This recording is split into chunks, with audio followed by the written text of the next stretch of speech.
pastel. Ano yung sibuyas bawang yan? Okay, tsaka luya.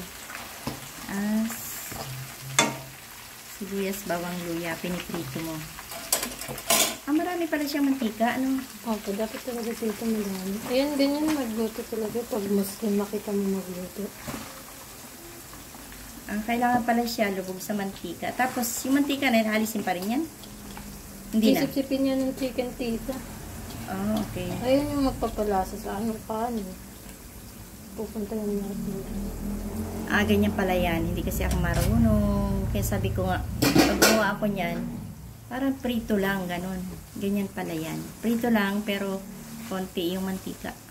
Ganyan pala siya. Ang alam mo, mga ganyan. Paggawa ko naman. Saan ka ba natuto magluto? Bakit ang galing mo magluto? Okay ko. Ikaw, sa tatay mo? Wala, mahilig lang ako manoon. Kasi ang alam namin luto, yung mga lutong probinsya eh. Pero adobo, yung mga sinigang, tinola, meron pa namang iba yung mga lutong probinsya, mga gata-gata. Yun lang. Magana din ako ng luto. Sabi ko, Tagal pala itong lutuin. Kaya, pero itong lagyan niya na ng toyo. Ayan. Nagluluto kasi nito, itong bisita kong nandito. Napakahilig magluto. Pag nandito yan, siya lagi nagluluto. Kaya ako'y hayahay ang buhay. Hayahay ang buhay niya ng nanay. Ayan, naluluto na ang aming chicken pastel.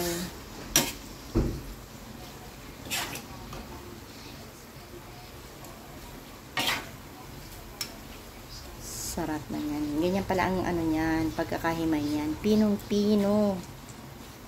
Kaya, marami akong matututunan dito. Ito kasi masarap na ibaon, tapos ay babaonin sa ano, mga pag may mga lakad, tapos ay mayroong ibabalot mo sa dahon ng saging. Yung gagawin nung parang ano yung saging, ano, parang cone, yan.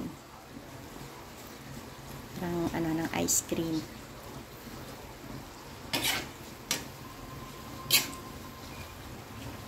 Yan lang, daming mantika. Ganun ba talaga? O, alisin pa yung mantika niyan. Dami, oh. Oh. Maraming mantika. Ay, siguro, alisin naman yan.